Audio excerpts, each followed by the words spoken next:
नमस्कार, times now Bharat देख रहे हैं आप, आपके साथ मैं हूं श्वेता भट्टाचार्य। शुरू हो चुका है बिल्कुल नए अंदाज में खबरों का बुलेटिन। आपने रील्स तो बहुत देखी होगी, अब न्यूज रील्स भी आप देखेंगे। महज 1 मिनट में खबर की ABCD सब हम आपको समझाएंगे। आज के बजट में क्या पूरी आपकी उम्मीद होने वाली है, टाइम्स नाउ भारत पर हर अपडेट इससे रिलेटेड हम आपको देंगे। रामचरितमानस पर शुरू हुआ घमासान जो है वो कब थमेगा? मंत्री जी के वायरल ऑडियो से उनके एजेंडे का खुलासा हुआ है। साथ ही देश दुनिया की बड़ी खबरों से लेकर टॉप वायरल वीडियो भी हम आपको दिखाएंगे। तो चलिए शुरू करते हैं नए अंदाज और तेवर में न्यूज रील्स।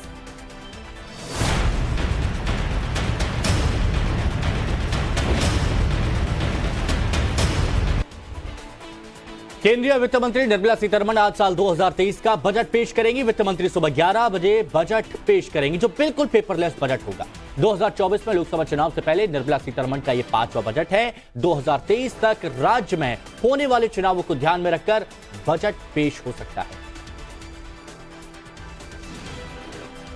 तो आज के बजट से लोगों को काफी उम्मीदें हैं। मिडिल क्लास को बजट से राहत का इंतजार है। आई कार्ड स्लैब में बदलाव की उम्मीद लोग कर रहे हैं। वित्तीय प्रोत्साहनों को बढ़ाते हुए ग्रामीण नौकरी योजना जैसे कार्यक्रमों से गरीबों पर खर्च बढ़ सकती है। Real estate sector home loan ब्याज पर भुगतान के लिए दी जाने वाली टैक्स छूट को आगे बढ़ाए जाने का भी इंतजार लोग कर रहे हैं। बजट से पहले की तैयारी भी आपको बता दें, सुबह 11 बजे शुरू हो रहा है बजट 2023 की पूरी तैयारी हो चुकी है। लेकिन उससे पहले केंद्रीय मंत्रिमंडल की बैठक होनी है। पीएम मोदी की अध्यक्षता में यह बैठक होगी। इस बैठक के लिए सभी मंत्रियों को मौजूद रहने के लिए कहा गया है। वित्त मंत्री निर्मला सीतारमण के बजट शुरू करने से पहले बजट 2023 पर आखिरी मुहर जो है वो लगेगी। और बीजेपी आज से शुरू होने वाले राष्ट्रव्यापी अभियान के जरिए बजट की मुख्य बातों को जनता तक पहुंचाएगी। बीजेपी ने अपने अभियान के जरिए आज से 12 फरवरी तक बजट पर देशव्यापी चर्चा का आयोजन किया है। पार्टी के राष्ट्रीय अध्यक्ष JP नड्डा ने इसके लिए 9 सदस्यीय कमेटी का गठन किया है। 4 से 5 फरवरी को देश की सभी राजधानी सहित 50 जगहों पर बीजेपी बजट सम्मेलन कर रही है। तो बजट से ठीक पहले वित्त मंत्रालय ने GST कलेक्शन के आंकड़े जारी किए हैं। 31 जनवरी की शाम 5 बजे तक के आंकड़ों के हिसाब से 1,55,000 करोड़ से ज्यादा का रुपए GST कलेक्शन हुआ है। इसमें CGST के रुपए में 28,000 करोड़ रुपए, जबकि CGST के रूप में 36,730 करोड़ रुपए और IGST के रूप में 79,599 करोड़ रुपए का कलेक्शन किया गया है।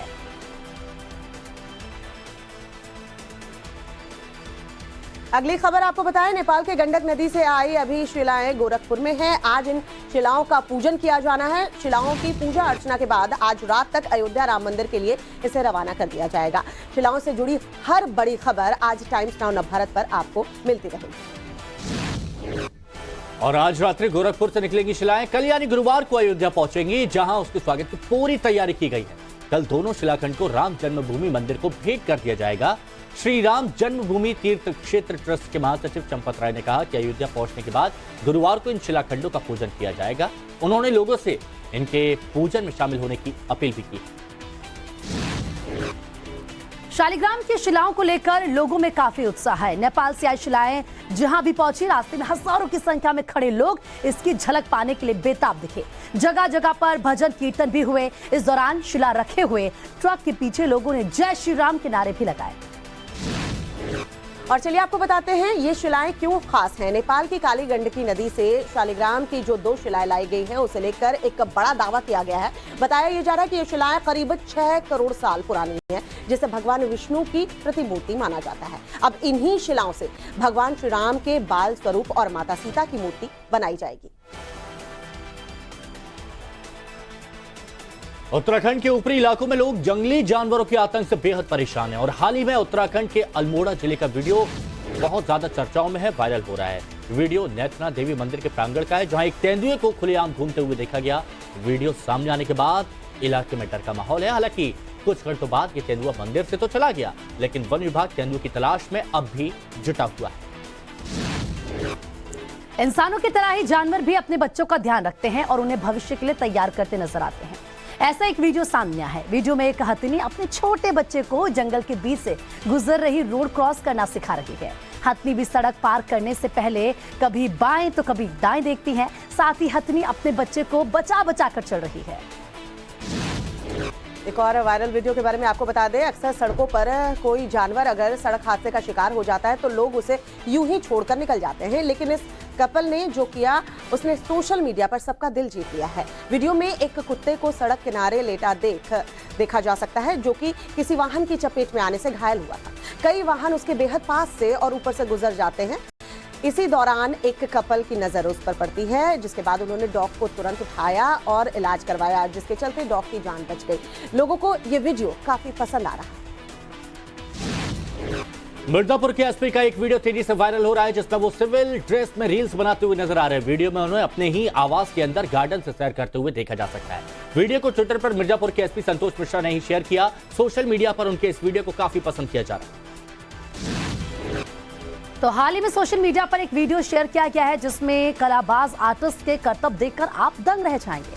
आर्टिस्ट साइकिल लेकर बीच सड़क पर खड़ा हो गया और फिर हैंडल पर बैठकर एक पैर पर बॉल और हाथों में हथियार लेकर ऐसे घुमाने लगा मानो कि उसे कोई डर ही नहीं लग रहा है। ये वीडियो खूब सोशल मीडिया पर वायरल हो रहा है।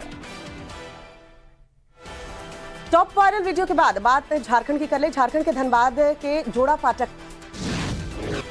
धनबाद में लगी भीषण आग के बाद अपार्टमेंट को करीब खाली करवा दिया गया और मामले की जांच चल रही है। प्रशासन ये पुख्ता करने की कोशिश में है कि कोई और तो नहीं फंसा है। प्रशासन के मुताबिक फिलहाल कैसे लोगों की मदद की जा सके, इसे लेकर हर संभव कोशिश की जा रही है। एसएसपी के मुताबिक अपार्टमेंट के 2 फ्लोर के लोग ज्यादा प्रभावित हुए हैं, जबकि ऊपर फ्लोर से नीचे आने में कुछ लोग सीढ़ियों पर गिरने से भी जख्मी हो गए।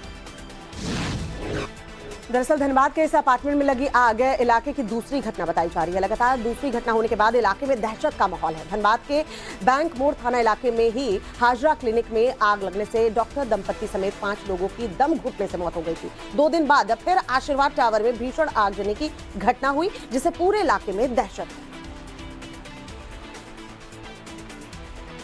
वहीं बिहार के शिक्षा मंत्री चंद्रशेखर के रामचरितमानस पर बयानबाजी के बाद नरम होती सियासत को फिर गरमा दिया गया है। अब उनका एक फोन कॉल वायरल हो रहा है और इस वायरल फोन कॉल में उन्होंने उनके गुप्त एजेंडे का राज खोल दिया। शिक्षा मंत्री चंद्रशेखर के फोन कॉल के वायरल होने के बाद एक बार फिर राजनीति में गर्मी आ गई है। बिहार के शिक्षा मंत्री चंद्रशेखर के वायरल कॉल में उन्होंने अपने गुप्त एजेंडे के बारे में बहुत कुछ कहा है। चंद्रशेखर ने यह भी कहा है कि रामचरितमानस को लेकर इस तरह से बोलना है कि हिंदू लोग नाराज ना हो, भगवान को बचाकर चलना है। हार्ड लाइन लेंगे तो लोग गुस्सा हो जाएंगे। मंत्री जी का एजेंडा आपको बताते हैं। चंद्रशेखर ने फोन पर आगे ये कहा कि आप लोग इस तरह से बातों को रखें कि शबरी का बेर राम ने खाया, लेकिन शबरी का बेटा जीतन राम मांझी जब मंदिर में गए तो उसे गंगा जल से धोया गया। उस समय धर्माचार्यों ने पुरोहितों की जीभ क्यों नहीं काटी? रामनाथ कोविंद को पुरी के मंदिर में क्यों नहीं घुसने दिया गया? इस तरह से बोलने से हिंदू लोग नाराज नहीं होंगे। और इस वायरल वीडियो में बिहार के शिक्षा मंत्री चंद्रशेखर समाजवादी पार्टी के नेता स्वामी प्रसाद मौर्य और आम आदमी पार्टी के नेता राजेंद्र गौतम से चर्चा कर रहे हैं। ये 3 दिन पुराना मामला है और जमुई से लोकसभा चुनाव की तैयारी में लगे आरजेडी के राष्ट्रीय उपाध्यक्ष और पूर्व स्पीकर उदय नारायण चौधरी पार्टी के कुछ नेताओं के साथ बैठे। रामचरितमानस पर शिक्षा मंत्री चंद्रशेखर ने कुछ दिन पहले पटना में ही एक कार्यक्रम के बाद विवादास्पद बयान दिया था। इस बयान के बाद हर तरफ से उनकी आलोचना होने लगी। सहयोगी दल जेडीयू की तरफ से और सीएम नीतीश कुमार की तरफ से भी बयान वापस लेने के लिए कहा गया। इसके बाद समाजवादी पार्टी नेता स्वामी प्रसाद मौर्य ने भी बयान देकर सियासत गरमा दी थी। राजस्थान के टोंक का एक वीडियो सोशल मीडिया पर जमकर वायरल हो रहा है। वीडियो में पुलिसकर्मी एक बुजुर्ग पर बेरहमी से लाठियां बरसा रहा है। पुलिस वाले बुजुर्ग को जमीन पर घसीटते हुए नजर आ रहे हैं। पुलिस को शक था कि ये बुजुर्ग अवैध तरीके से जहरीली शराब बेच रहा था, जिसके बाद पुलिस ने इतनी बर्बरता से बुजुर्ग की पिटाई कर दी। तो वहीं वीडियो सामने आने के बाद से राजस्थान पुलिस की आलोचना की जा रही है और पुलिस वालों पर कार्रवाई करने की मांग भी की जा रही है। जम्मू कश्मीर और हिमाचल प्रदेश में इस वक्त जबरदस्त बर्फबारी हो रही है। सड़कों पर बर्फ की मोटी परत जम गई है और बर्फबारी से श्रीनगर एयरपोर्ट पर उड़ानें भी प्रभावित हुई हैं। हिमाचल प्रदेश के मनाली में कई फीट तक बर्फ है। बर्फ को हटाने के लिए मशीनों का इस्तेमाल करना पड़ रहा है। मौसम विभाग ने अगले 3 दिन तक भारी बर्फबारी का अनुमान जताया है, जिसके चलते हिमस्खलन का खतरा बना हुआ है। मध्य प्रदेश के सीहोर के शाहगंज थाने से एक अनोखी तस्वीर सामने आई है, जहां थाने में गर्भवती महिला एएसआई की गोद भराई की रस्म की गई है। शाहगंज पुलिस ने उत्साह और उमंग के बीच महिला एएसआई की गोद भराई रस्म आयोजित की है और इस दौरान पूरे रीति रिवाज से थाना परिसर में एएसआई पूनम राय की गोद भराई की रस्म अदा की गई है। राय में एएसआई के परिजनों को भी बुलाया गया और पूरे थाने को शानदार तरीके से सजाया गया। अहमदाबाद में एक बड़ा अजब कारनामा हुआ है। अहमदाबाद एयरपोर्ट पर एक फ्लाइट में बम होने की जानकारी दी गई, जिसके बाद एयरपोर्ट प्रशासन अलर्ट मोड पर आ गया। तुरंत अहमदाबाद पुलिस को जानकारी दी गई और जांच शुरू कर दी गई। इस बीच एयरपोर्ट रिकॉर्ड में बम की सूचना देने वाला नंबर जिस आदमी के नाम पर दर्ज था वो भी एयरपोर्ट पर पहुंच गया। उसके बाद खुलासा हुआ कि कॉल फेक थी। मुकेश अंबानी के बेटे अनंत अंबानी और उनकी होने वाली बहू राधिका मर्चेंट काशी विश्वनाथ मंदिर पहुंचे और पूजा अर्चना की। अनंत और राधिका ने बाबा विश्वनाथ का अभिषेक किया। पुजारी इस दौरान मंत्रों का उच्चारण करते रहे। पूजा अर्चना के बाद अनंत अंबानी ने काशी विश्वनाथ कॉरिडोर का भी दौरा किया और इस दौरान उनके साथ भारी पुलिस फोर्स और सुरक्षा बल भी था। अनंत और राधिका ने पिछले साल 29 दिसंबर को धूमधाम से सगाई की थी।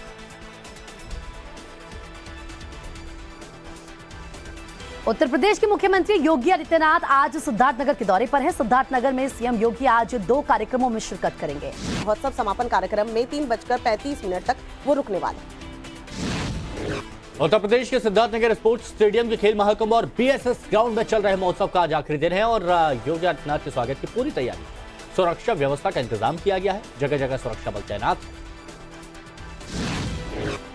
तो सिद्धार्थनगर में चल रहा महोत्सव अपने आप में खास है। पिछले 4 दिनों से चल रहे महोत्सव में कई सांस्कृतिक कार्यक्रम भी हुए हैं, जिसमें भोजपुरी गानों समेत सूफियान कव्वालियों ने खूब सुर बिखेरा है। साथ ही स्कूली बच्चों ने भी अपने हुनर से लोगों का मन मोह लिया।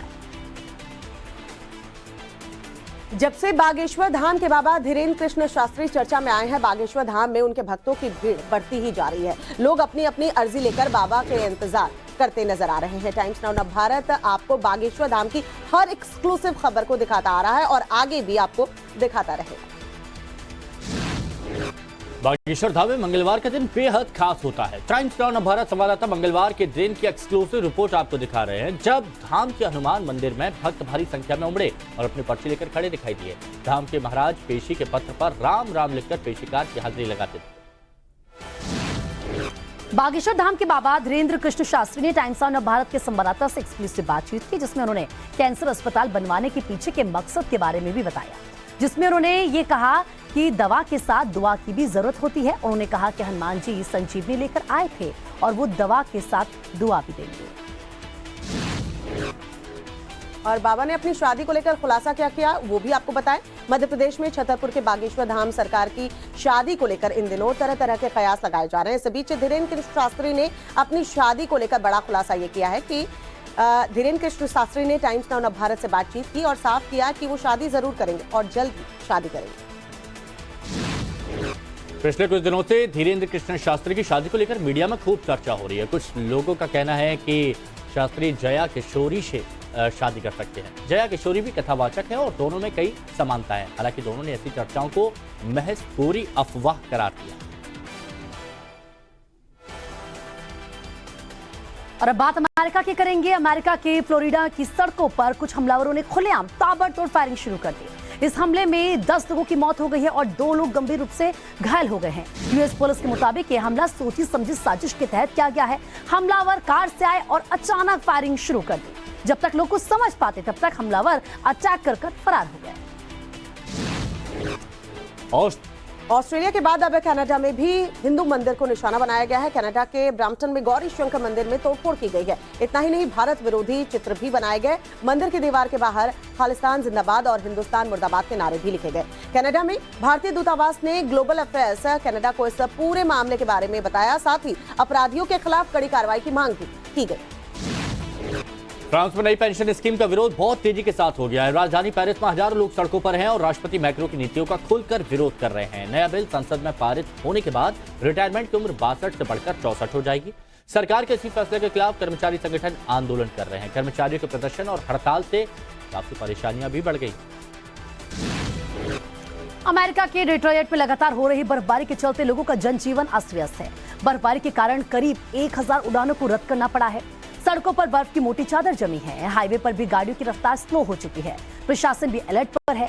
सड़कों पर जमा बर्फ को हटाने का काम जोरों के साथ किया जा रहा है। न्यूजीलैंड के सबसे बड़े शहर ऑकलैंड में बाढ़ बारिश ने तबाही मचा रखी है। ऑकलैंड में अचानक आई बाढ़ और भूस्खलन में 4 लोगों की मौत की खबर है। 16 लाख की आबादी वाले शहर में जनजीवन बुरी तरह से प्रभावित हुआ है। मौसम विभाग ने भारी बारिश का अलर्ट भी जारी किया है। बिगड़े हालात की वजह से ऑकलैंड के सभी स्कूल 7 फरवरी तक बंद करने के आदेश दे दिए गए हैं। साथ ही जरूरत होने पर ही घरों से बाहर निकलने की सलाह दी गई है।